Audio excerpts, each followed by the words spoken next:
মানবতার জননীতি শেখ হাসিনা তাদেরকে আশ্রয় দিয়েছে। ঠিক এমনিভাবে আজকের এই মিস্ত্রির ভাইয়েরা এই উদ্বাস্ত বাস্তুহারা বাসমান ৬০,০০০ ইহুদিকে জায়গা দিয়ে দিল যে আসো তোমাদের বাড়ি নেই, ঘর নাই, আমাদের এখানে থাকো। আর আজকে তারা আমাদের এই আশ্রয়প্রাপ্তি হয়ে আজকে তারা আমাদের বাড়ি ঘর দখল করে নিচ্ছে, ৩৩,০০০ লোককে আমাদেরকে বাঁচিয়ে দিচ্ছে এবং বারবার সারা পৃথিবী নিন্দা জানাচ্ছে যে এইটা বন্ধ করো, বন্ধ করো। আমেরিকা ডবল স্ট্যান্ডার্ড মেনটেন করে চলছে, মানে যুদ্ধ বন্ধ করো, আর একদিকে তাদেরকে অস্ত্র সাপ্লাই দিচ্ছে। এটা ডবল স্ট্যান্ডার্ড। জুড়ে বলেন নাউযুবিল্লাহ। আপনি অস্ত্র দিবেন, আবার আপনি বলবেন যুদ্ধ বন্ধ করো। কেন আপনার মুখে এটা বের হয় না? এখন কি মানবতা যায় না? এখন কি মানবাধিকার লঙ্ঘিত হয় না? আপনারা কি বুঝছেন আমার কথা?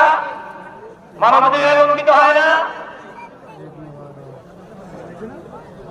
আমাদের এই উপজেলা চেয়ারম্যান পদপ্রার্থী জনাব মশিউর রহমান সানি সাহেব ঈদগাহ উন্নয়নের জন্য উনি দোয়া চেয়েছে এবং উনি ৫,০০০ টাকা নগদ দান করেছে। মারহাবা। জনাব মশিউর রহমান সানি আসন্ন উপজেলা নির্বাচনে চেয়ারম্যান পদপ্রার্থী, উনি টেলিফোন আমাকে দোয়া করেছে, দোয়া চেয়েছে এবং ৫,০০০ টাকা দিয়েছে। আমরা সবাই ওর জন্য দোয়া করি আলহামদুলিল্লাহ। ভাই আমার এই যে আমরা আলহামদুলিল্লাহ আমরা আজকে বলতে চাই, আপনারা কি আমার উপরে রাগ করছেন?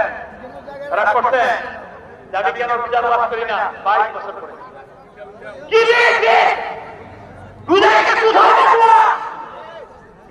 কি হবে